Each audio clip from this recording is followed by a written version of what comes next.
I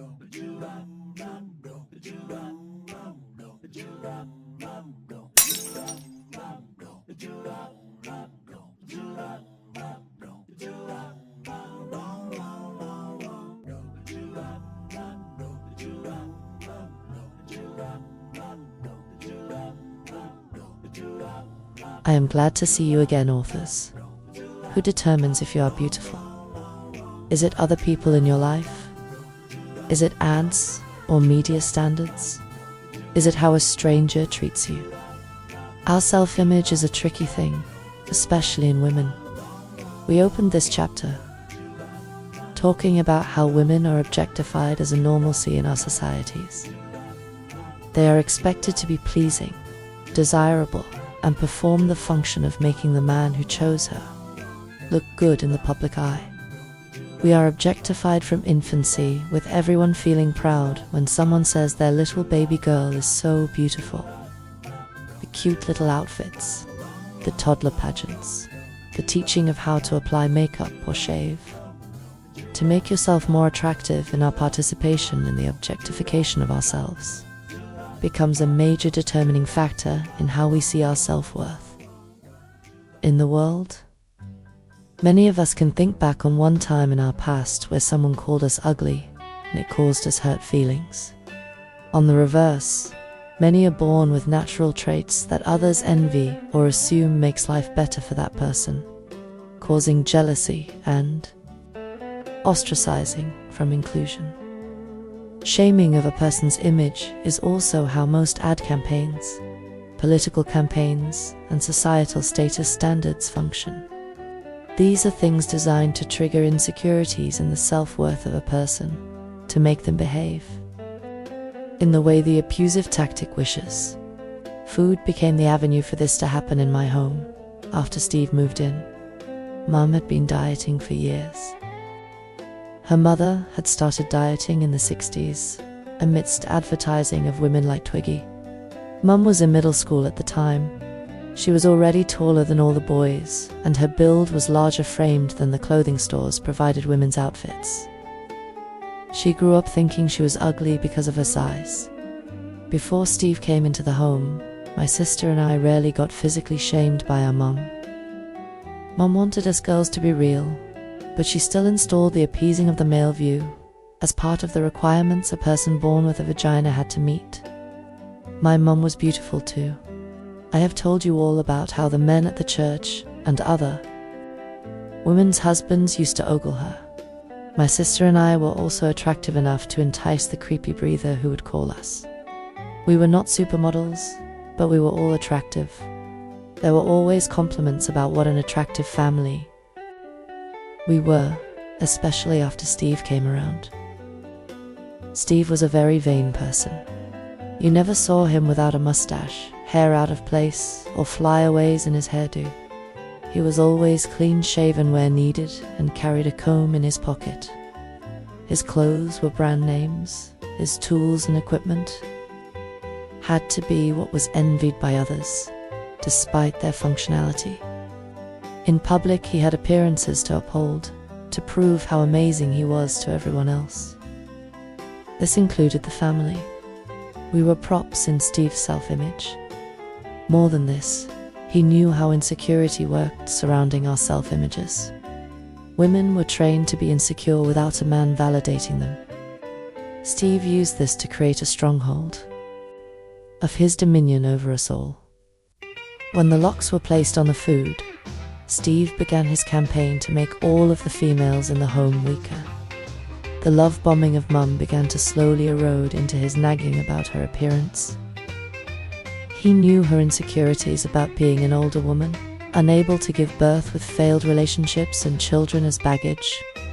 He knew what system she placed her self-worth in, her image to the person she was with romantically. Once he had my mum radically dieting, it was easy for him to encourage her to get us girls started now. My sister was just hitting puberty and starting to get her curves. She is small-framed, only 5'3" tall, and could wear a skirt at 12 that she could wear at 5 years old.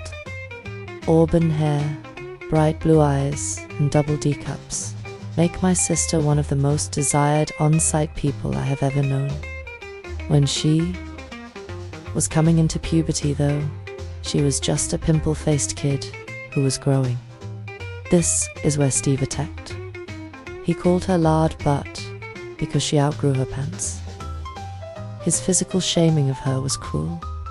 He would tell her how undesirable she was. He told her if she kept eating, she would never find someone to love her. Amid all this shaming of her, it was never brought up how shameful it is that a grown man would look at a child as something sexual. The morality of society has very little actual morality within it. Steve's mistreatment of my sister led to her starving herself well into her 20s. Her first husband used to schedule her exercise and food intake so she would look how he wanted her to look. Steve's abuse of my sister led to a lifetime of abuse for her too, which she never speaks of. She is ashamed of it and thinks she is shameful for having lived it. I got the worst treatment. Mom and my sister were compliant with Steve's shaming of them, eager to please him. I was always the problem though. Steve had to make my shaming worse. I did not care if I was pretty. I was 9. I wanted to climb trees and ride bikes. I had no interest in looking a specific way for anyone. Since he had no insecurity to leverage just yet, he had to create a reason to abuse me worse than the rest. I was not a thin kid, but I was not unhealthy either. I have over a half foot in height. On my sister and at 9 I was just athletic. Steve made this into my shame. I was too fat and not feminine enough. Steve set all the meals and the amounts, then distributed them to us. I went from having breakfast every day to only eating at school for lunch. Dinner for me became orange Jell-O with shredded carrots in it. I had to sit at the table and watch the entire family eat their full dinners before I was allowed to touch my carrot Jell-O too. Steve loved to make me sit and watch while I was in a position of suffering. One of his favorite punishments surrounding food was to make me go to the store to buy a gallon of chocolate milk and a dozen powdered donuts. When I would get them home, Steve would have us all sit at the table. Once we were all sitting down, he distributed the milk and donuts to everyone, except me. He would make me sit, watching them all eat until it was all gone. He would wipe the powdered sugar on my nose too, just to taunt me. Mum was never in on these special days. It was always done when she was working. When I told her in tears about having to partake in this, she tried to comfort me, but could not without undermining Steve's authority. So it was always a, "you just have to try not to make him mad" response. I can't even recall the causes behind the punishments. The only thing I remember are the exclusion and cruelty. I spent 3 years wondering when I would get to eat. I often got sent to bed without dinner too. I found ways around this with my stealing, but my best friend helped me out too. She would sneak me a peanut butter and jelly or a hot dog through the gap in my bedroom window once it was nailed shut. That is for a future story in this chapter. I still managed to gain weight, despite the lack of calories. I have been fat ever since Steve, even if I was not when his abuse of me began. I was still active in sports, but the recognition that the male gaze would avoid me if I were fat was a huge factor in me not wanting to lose weight. I knew how diabolical abusive men were and wanted to give them fewer reasons to try to come after me. I do have insecurities about how I look. We all do. People are social, so being something non-repulsive is desirable. There is nothing wrong with having a healthy appreciation for one's appearance. When it extends into unhealthy expectations is when it becomes abuse. Due to the shaming we all received, eating became something I hated doing in public. I was well into my 30s before I was comfortable trying to figure out what foods are good for me. There are stories in my teens covering my weight in the next chapter of my life story.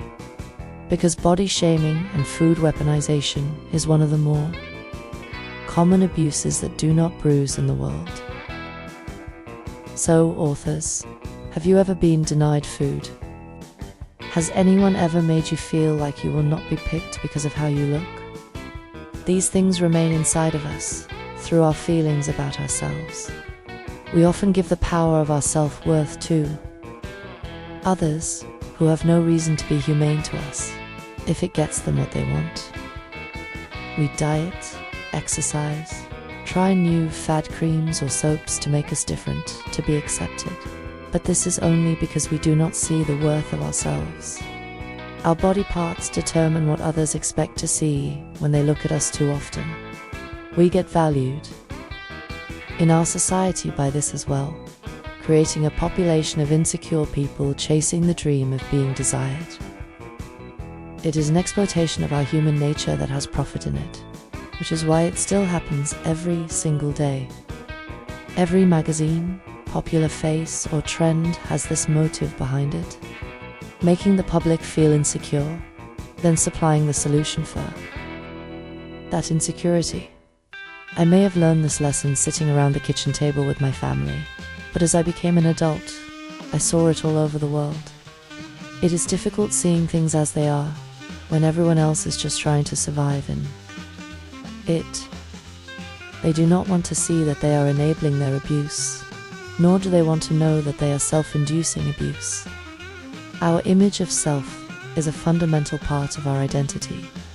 Red words cause us insecurities in these foundations of self. Society triggers these insecurities to keep us chasing approval from the outside world. Our societies run on us trying to achieve what they advertise we want or need to be successful. Authors, I hope you have been able to remove some of those red words from your story today. Beauty is in the eye of the beholder, not handed out to us. We need to behold ourselves as the beauty we are before we look for outside confirmation of that. I still struggle with my self-image as it is seen by others. I have gotten the food abuse figured out now, but I still get upset when I think I will not be loved or wanted because of how I look. I know what it is like to be hated for being fat. It is a hate that goes deep into societal norms. Just look at travel and how the seats are not wide enough for a fat person, as well as charging them more money often to use their services. Doctors tend to not see your ailments, just the fat too, making medical care subpar for those of us who are too fat to be seen as a human that deserves respect. The actuality of the situation is that each person is unique. There is no body mass index that is tailor-fit for you. They are all ideals based on averages and a lot of pseudoscience supporting weaknesses in the species by the body parts are born with. Many of the things we are taught about our self-image is based on averages and assumptions. We are taught to not embrace our uniqueness, but to constantly try to change it, to conform into the expectations of us from others. Cheers. Authors, here's to removing the stain of the red words from our perception of self at last.